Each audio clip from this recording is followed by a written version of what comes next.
Hey, welcome to episode 1 of designing emails in Figma. Now, in this video, we're going to design this email together, and I'm going to show you all the skills that you need to create emails like this.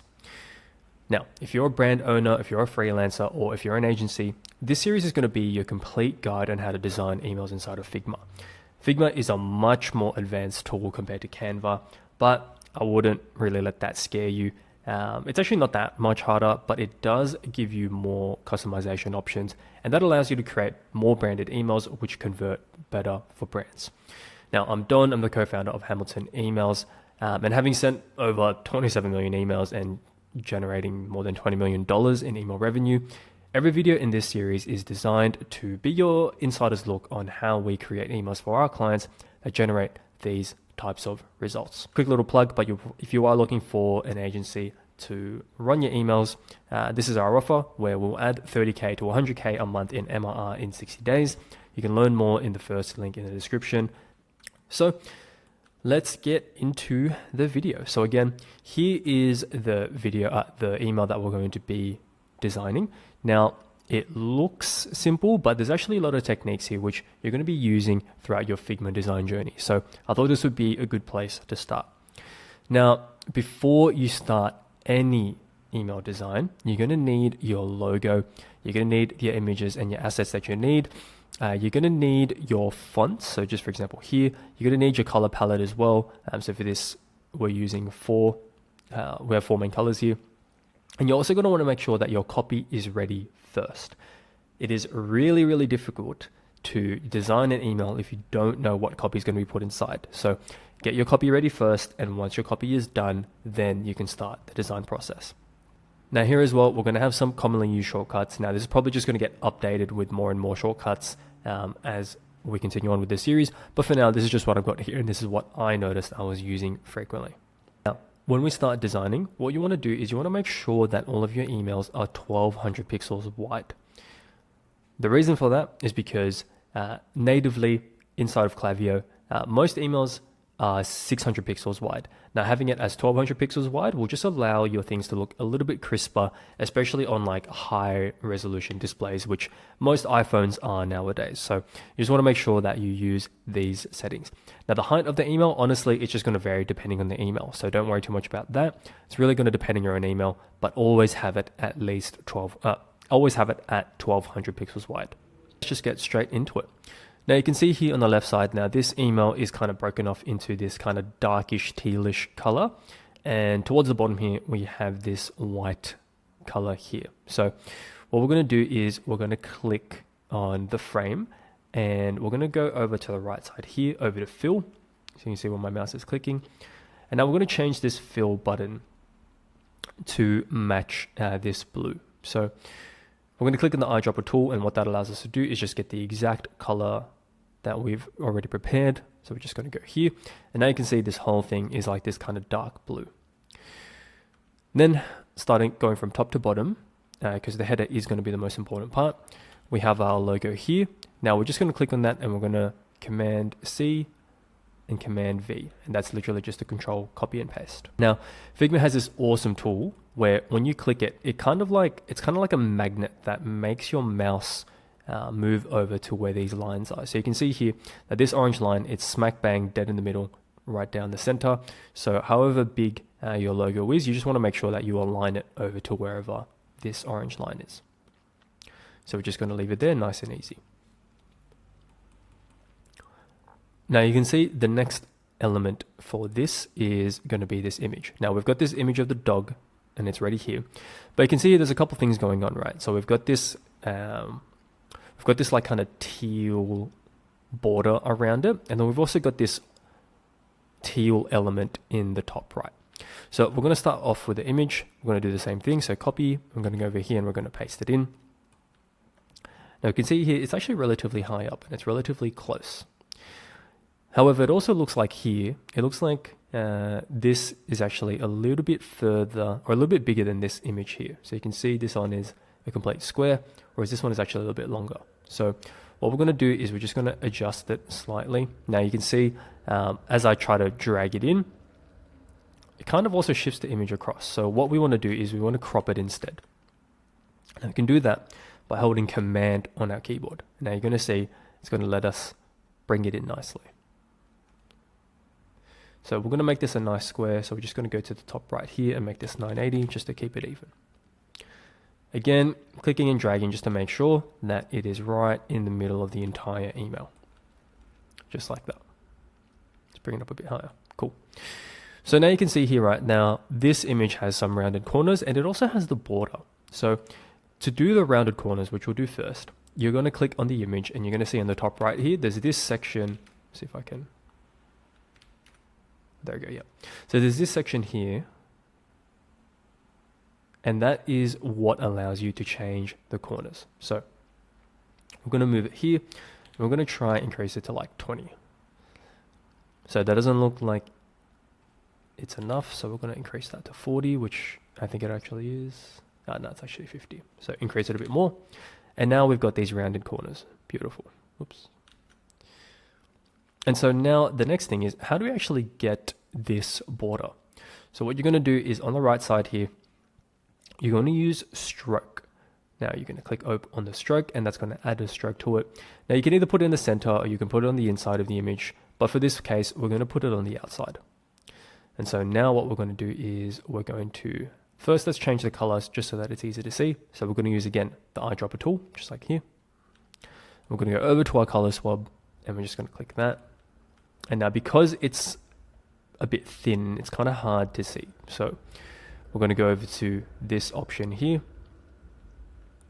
And we're going to change that over to number 10. And boom, straight away now you can see that we're starting to really replicate this.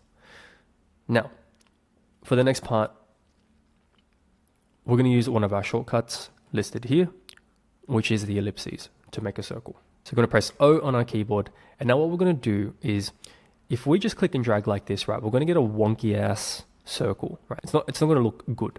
So what we want to do is we want to press O on our keyboard and we want to hold Shift. So what Shift does, it lets you create like a perfect circle that's always going to be even. So we're going to hold Shift and we're going to do something that's kind of similar size, maybe like that, and put it in the top right here. Just like that. Now we're going to change the color again to color match the swab, just like that. Beautiful. So now we can see here that there's new. So we're going to press T on our keyboard to create a text box. And we're just going to type in new. Now, obviously this is in the wrong font. So what we're going to do first is we're going to change it to the right font. What's this called again? I think Space Grotesque. Space Grotesque, just like that. I'm going to make this bold. Now we're going to click and drag just to make sure that's in the middle. It kind of looks like it's the same size. And now to get these little lines on the top, we're just going to press L on our keyboard and draw those lines in. Now, if your lines are a little bit wonky, let's say you have a line and it's not exactly straight, you can click on this section here and just make that 0, and that'll give you a nice, perfectly even line. Then we're going to copy it across, line that up. Looks like the original is a little bit thicker, so we're going to make ours a bit thicker as well. Now, I do want to show you this little trick because let's say, for example, while you're creating this design for yourself, maybe what you decide is you actually want to put this section towards like the bottom left here. Now, if we do it this way, we're going to actually have to move everything across and do it manually and realign everything, which is super annoying. So instead, what we're going to do is we're going to click on the circle. We're going to press Command, then Shift to click on the text and both lines. And now we've got everything selected. Then what you're going to do is you're going to press Option G. So what that does is it groups everything together. Now I'm going to have that shortcut listed here as well. But because everything's in that group together, if you go in and you decide to create, or you decide to move this element to somewhere else, you can actually just move it and click it and drag it and put it wherever. Let's say you want to put it on the top left side, or let's say you want to put it right on the doggo's face or something like that, right? You can actually change this up and put it exactly where you think it's going to look the best. Beautiful. So now moving on to the next section of this email, we want to get to just dropped. So just dropped, it's already in the correct font. Whoops. Just dropped. So what happened here is that it created a new line. So if we want this all on one line, we can just extend it out like this, or we can use this button right here And what this button does is it just creates everything, it just puts everything onto the same line. So we're going to click that one. Now we're going to zoom out a little bit and make sure that it's centered using this orange line. And you can see here that this one looks significantly bigger than the one that we have here. So I'm going to make it a bit bigger, maybe just like that. Now for this next piece of text, we're going to do our new noodle. Now there is a line break here, bed plus cover. So this is going to be the wrong font and it's not going to be middle aligned. So we're going to align it to the center just like that. Move this to the middle. Change it to a catamaran, just like that. And we're also going to change the color over to the teal. Now, even though it's the same font, you can clearly see that there's still a lot of differences here. Now, one of the main ones is the spacing between the top and the bottom. So how we're going to adjust that is we're going to go into here, which is called line height. Now we're going to add in, let's say, try something like 50. So one of the things here as well, when you click here, you can see all the way down to black. So we're going to adjust it, make it a little bit bigger just so everything just fits on two lines, and boom. So the next section is going to be this CTA. Now the CTA is pretty simple. All you want to do is press R on your keyboard. Now a little pro tip, but you basically just want to make all your CTAs as reasonably big as possible. You just want like a nice big obvious button that people can click on, and this is really what drives your click-through rates. So we're going to press R. We're going to make sure again that it matches, that it sits right in the middle of the email. So here, again, we're going to change it to the same color here. Again, we're going to press T, which is our text tool. We're going to put in shop now. Now that's obviously way too big. We're going to go back to our space grotesque font. We're going to click this button to put it all on one line. And now we obviously need to make this a lot smaller. Here, just like that. Now, so this is a little bit of a checkpoint because the top section is a little bit easier. Now, there's going to be some more advanced techniques on the bottom here, but a lot of this is going to be really helpful for your own learning. You're going to see this squiggly line here. Don't be deceived by this squiggly line. It's a little bit more complicated than it looks, but it's really not that hard to get inside. So what you're going to have to do is download this as a vector. Now, what you actually have to do, let me do this one together. So what you're going to do is you're going to go here. Now this is a free download. So what you can do is just free download here, and I'll link this as well inside of the Figma and in the description. So you just download it and you'll enter your Chrome here. Now obviously you're going to want to unpack that zip folder, and you're going to put the .eps file into this website. And again, I'll link this in the description. Now you're going to want the output to be SVG. You're going to click convert. Then once that's done, you're going to click download. You're going to get the new folder. It's going to be another zip file. You're going to get the SVG file and just drop it into your Figma file. What this allows you to do is it allows you to get an editable version of that file instead of just having to use like a JPEG image or something. So it's a very simple process. But now what you can see is I can click on any of these sections and just click and drag it across like that. And so now before we enter this in, I'm going to leave it there just to prepare it. We're going to press R for rectangle, and we're just going to create another section here. We're going to make this one white, just like that. And now what we're going to do is we're going to import this. We're going to actually edit this first. Yeah, okay. So we're going to hold Options, we're going to drag this down a little bit, and then we're going to import it in just like this. Let's move it a little bit more on the inside, just like that. And so that's how you get that squiggly line. Now, everything else is basically going to be pretty stock standard, and we're just going to be reusing techniques that we already know, but we're just going to be using it in a bit more of a creative way. So to get these sections together, we're going to press R. We're going to create a little block. Now we want this to be even, so let's do 350 by 700 looks too big. Maybe this can be like 650. Looks kind of right. Now we're going to copy paste that across, just so we get 3 sections. And again, if you want to make sure that it's even on the corners, you can hold Alt on your keyboard and you can see here there's 37 pixels. You can see here there's 37 pixels. So that's about right. But if we want it a little bit closer together, just like this. Now we have 55 and here we have 55. So again, what we can do is we need to make all of these images this color. So we're going to click on this rectangle. We're going to press Options and Shift to allow us to select multiple elements at a time. Then we're going to click on Fill. We're going to click on our eyedropper tool and we're just going to click right up here because we know it's the same color. And we're going to make all of the ellipses nice and round, just like that. Now, starting from the top, we're going to start just adding in our copy. So that's obviously too big of a size. Let's size it down. Sizing between words is a bit too much, so we're going to reduce that. Maybe that's not enough now. Increase this a little bit. Boom, just like that.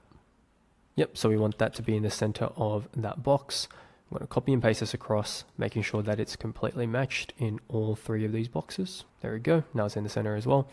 And we're just going to move over the copy. So made with line break, quick drying, line break, fabric.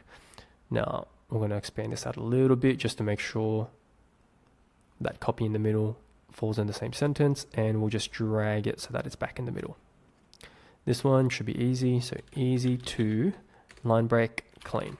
Just like that. Now we obviously want all of these to be in that color, so we're going to press Options and Shift. We're going to change the fill over to teal. Now for these sections here, again, I'm not going to manually write all of these. What you do want though is to have it ready so that you can just import it nice and easily. So I'm just going to copy and paste these ones across just to save a little bit of time here. But again, you should be basically copy pasting these from your doc or something like that. Like, don't start designing an email and then try to add the copy. It's just not going to work out. And now we're towards the bottom of this email. So here, we're going to copy and paste this product image across. And again, we're going to make sure that it's in the center, just like that. Now, how do we do these little arrows with the circles? So this is just going to combine 2 of what we've learned in this video. So we're going to press L. Now we obviously want this to be in the center of this box, just like that. And now you can see here that this isn't actually a fully straight line. So we're just going to add in 90. Now we're going to copy and paste that across. Make this one a little bit shorter, this one a little bit longer. Now you can see that these lines are all pretty skinny, so we're going to click all of them by pressing Option and Shift, and now we're going to increase it. So now we've got our 3 lines. We actually just need to make them a little bit thicker. Make them 3. Beautiful. Now for these little balls on the end, we're just going to go on here, and now we're going to press O, and again holding Shift, we're just going to add these little balls. You can zoom in just to make sure that it actually looks kind of proper. So I'm going to change all of these to be black. Just like that. So that's the product section done. Now coming towards the end of this email, coming off to the bottom here, I'm going to add a text section.